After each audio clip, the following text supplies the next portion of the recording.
This is a 1970 Chevelle, and I have the honor of detailing it and adding my personal touch of art to it in the process, as well as teaching you guys some different tips and tricks on detailing I guarantee that you never thought of or never heard of before. And I'm going to give you a little bit of family heritage around this time and why this is important to me and my family.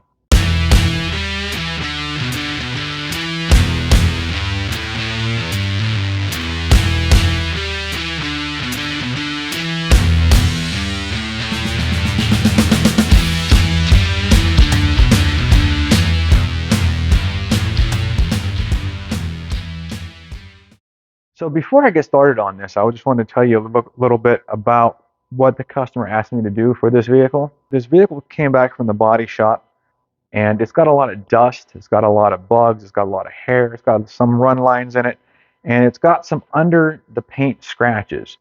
The tools I'm going to be using is a wet dry sanding block. It's spongy and squishy, so that way, I get a lot more sanding ability. 1000 grit. Okay, now I know a lot of detailers and body shop guys are saying, you're going to need more than 1000 grit. You have to go from 1000 to 1500 to 2000 to 2500 to 3000. But I have a trick for you. The way I'm going to do that is obviously I'm going to add a little bit of dishwashing liquid into a bit of water. But here's the secret. Ready? It's descaling fluid. It changes the pH balance of your sanding solution that you're using for wet sanding just enough to make the clear coat malleable enough to where you don't have to go up step by step by step by step. You don't need a lot. You need just a tiny bit, maybe just a capful in your mixing solution, just enough just to change your pH balance, and it does amazing wonders when you're going through your wet sanding here. Okay, so the first step of what I'm going to do is, since this paint is pretty clean as it is, there is a layer of protection on here. I don't know whether if it's wax or a sealant. What I'm going to do is I'm going to get my magic eraser. I'm going to get a little bit of quick detailer spray that I have in this solution here.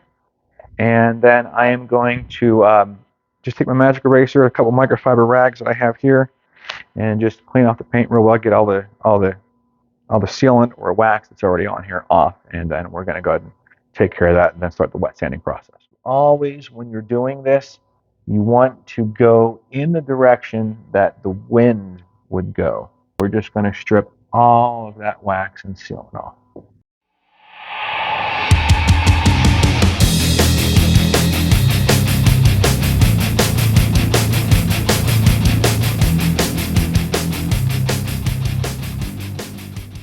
So when you look at this half of the hood here versus this half of the hood, still a little wet. But you can see all the scratches in the paint.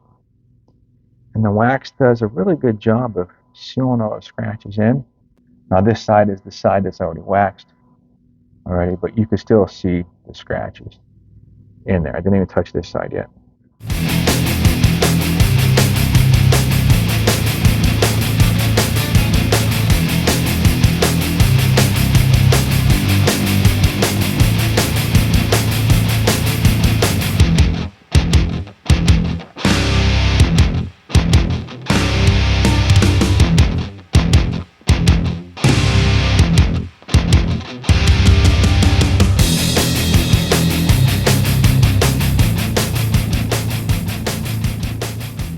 So as I was stripping off the wax or the sealant or whatever it was on here, I was doing some assessment of the paint.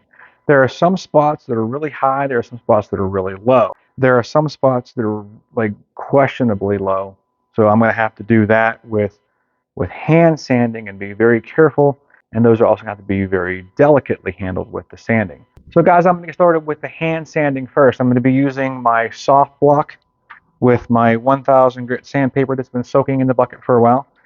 This is hook and loop, so I just hook it up like so. And I start going over all the panel lines that are going to need to be taken care of that aren't raised that I can get with the machine polishing. So, okay, so this is like a really good example of what I was talking about. Right here, you see where this line's at? this panel line on the fender. There's some dust spots or some scratches in here. So what I want to do is I just want to go through really lightly, just with the hand sanding block, and just go through. Again, you want to go through with the direction that the wind would be going. What I'm doing is actually called dry sanding. I'm not wet sanding.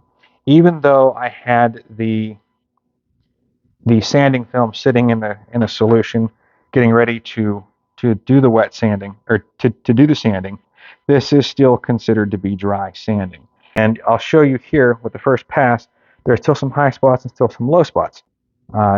Unfortunately, what this looks like is it looks like what they call fisheye. So we're gonna have to try to do the best we can with these. This fisheye is a little difficult to get out. Fisheye is very, very difficult to sand out. The reason why is because fisheye is very deep, and what happens with fisheye is that the paint forms like a crater in the clear coat.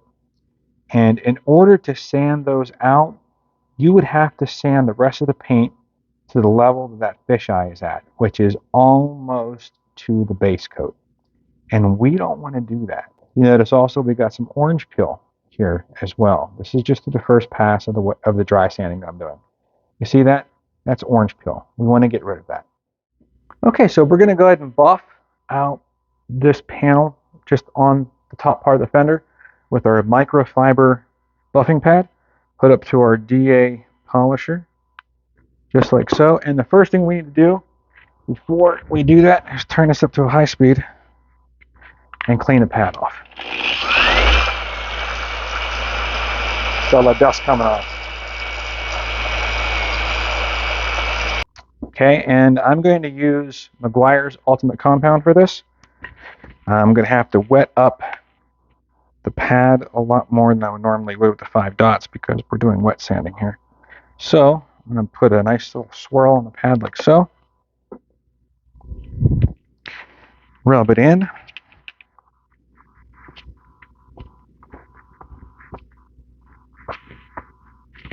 Just like so. And then we're going to add 5 dots. So we're going to add 1, 2, 3, 4, 5. All right, we're going to start buffing. Just going to spread it evenly in first with the pad, just like so. And we're going to do this section by section. We're not going to do the whole part of the top of this because I want to show you the difference between the two. Okay, then we're going to speed it up a little bit. Couple passes here should be good. Really coming out really nice now. Very nice, very polished. I am still noticing, however, there are under paint scratch marks. And those are going to be a little difficult to blend out. We want to blend everything. We want to make sure this all blends as nice as possible. So we are going to polish this and buff this in a way to where we can blend it. The idea when you're buffing and polishing is to not buff out the scratches, to not buff out the imperfections in the paint. It's to buff it in a way to where you can't notice it, because you're never going to buff out scratches. You're never going to buff out blemishes. What you're going to do is get your paint surface in a uniform way where the reflectivity of the light bounces off more evenly on a microscopic level, so it gives you the appearance that it's a much smoother surface. Okay, so here's what we started with. This is the wet sanding. We'll bring it down here. And look at that beautiful, beautiful lustrous shine we got. And that's without even polishing yet. That's just buffing. All right, guys, there's a few things here I want to go over on the paint. I'm noticing a lot of pigtails in the paint. What that comes from is the body guy who did the work. He was using his Air DA sander before he laid down his Bondo and his putty glaze.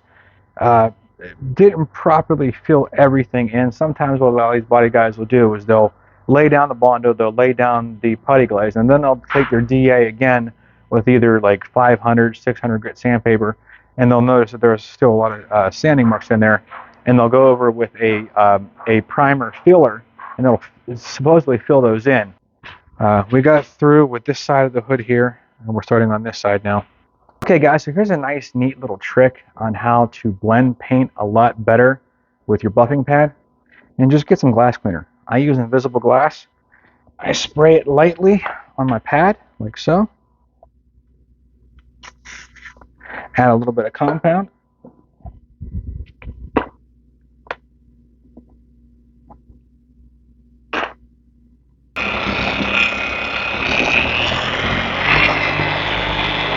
So here's a little family heritage history about the Chevy Chevelle.